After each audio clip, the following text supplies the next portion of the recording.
Hello मित्रों, विचार के बारे में जो भी लिखें बहुत कम है।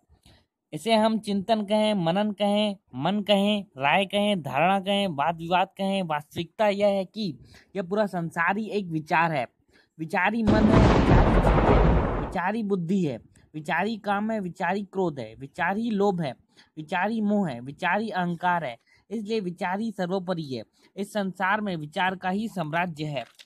तो दोस्तों, इसलिए विचार एक बहुत बड़ी शक्ति है और एक बहुत बड़ी औषधि है। विचार के बारे में जितना लिखा जाए, पढ़ा जाए, सुना जाए, बोला जाए, बहुत कम है।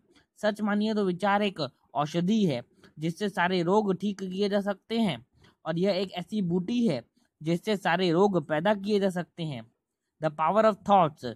जिस मानव के प्राणी के विचार ठीक हैं वह ठीक है, और जिसके विचार गलत हैं वह गलत है।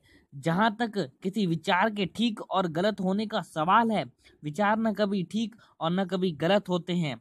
विचार तो किसी व्यक्ति की सुविधा की बात है। वही विचार एक प्राणी के लिए सुविधा और सुख का स्रोत है तो दूसरे के लिए दुख और परेशानी का स्रोत है। इसलिए अगर जीवन में कोई ठीक चल रहा है, प्रगति कर रहा है और आपने उसकी प्रगति रोकनी है तो विचार का सहारा लेना पड़ेगा। और अगर कोई राह भटक गया है, जीवन में निराश हो गया है, अपने आप को असफल व्यक्ति समझ रहा है, तो आपको उसको ठीक राह पर लाने के लिए केवल विचार का ही सहारा लेना पड़ेगा। विचार का ही सहारा लेना पड़ेगा। शेर मॉडर्न साहिब का कथन है कि जैसे हमारे विचार होते हैं वैसी ही हमारी शारीरिक स्थिति होती है। यदि हम चाहें कि हमारी शारीरिक स्थिति इसके विपरीत हो तो ऐसा होना बिल्कुल असंभव है।